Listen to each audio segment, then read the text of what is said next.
एक छोटे से शहर में रमेश नाम का एक मोमोज बेचने वाला रहता था। उसके मोमोज पूरे इलाके में बहुत मशहूर थे। शुरुआत में रमेश ईमानदार था और स्वादिष्ट मोमोज बनाता था। लोग उसकी दुकान पर लंबी लाइन लगाते थे, लेकिन जैसे जैसे कमाई बढ़ी, रमेश के मन में लालच आने लगा। अगर मैं थोड़ा सस्ता सामान इस्तेमाल करूं तो ज्यादा पैसा बचा सकता हूं। धीरे धीरे रमेश ने अच्छी क्वालिटी की सब्जियां और सामग्री खरीदना बंद कर दिया। वह खराब और बासी सामान इस्तेमाल करने लगा। रमेश भाई, पहले वाले स्वाद की बात ही कुछ और थी। अरे नहीं नहीं, सब पहले जैसा ही है। रमेश ग्राहकों की बातों को नजरअंदाज करता रहा। उसका ध्यान सिर्फ ज्यादा पैसे कमाने पर था। एक दिन शहर में एक नया मोमोज वाला आया। उसका नाम अर्जुन था। मैं हमेशा ताज़ा और अच्छी क्वालिटी के मोमोज ही बेचूंगा। अर्जुन के मोमोज स्वादिष्ट थे।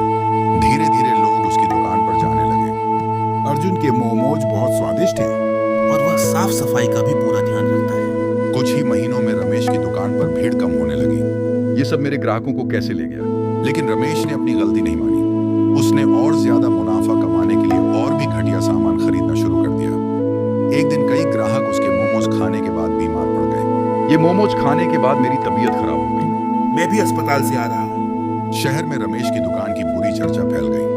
रमेश, तुम्हारी दुकान की जांच होगी।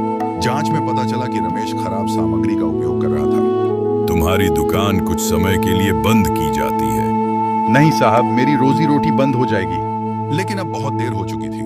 दुकान बंद होने के बाद रमेश को अपनी गलती का एहसास हुआ। मैंने ज्यादा पैसे के लालच में सब कुछ खो दिया। कुछ दिनों बाद रमेश अर्जुन के पास गया। अर्जुन, क्या तुम मुझे फिर से ईमानदारी से काम करना सिखा सकते हो? अगर तुम सच में बदलना चाहते हो तो जरूर।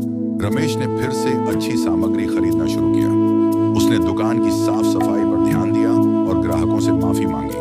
मुझसे गलती हुई थी। अब मैं हमेशा अच्छा और ताज़ा खाना ही बेचूंगा। अगर तुम बदल गए हो तो हम तुम्हें एक और मौका देंगे। धीरे धीरे लोगों का भरोसा वापस आने लगा। रमेश की दुकान फिर से चलने लगी। अब वह पहले से कम कमाता था, लेकिन ईमानदारी और सम्मान के साथ। सच्ची कमाई ही सबसे बड़ी कमाई होती है।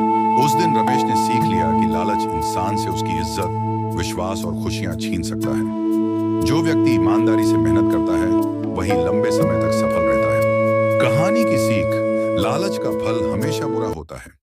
ईमानदारी और गुणवत्ता से किया गया काम ही स्थायी सफलता दिलाता है।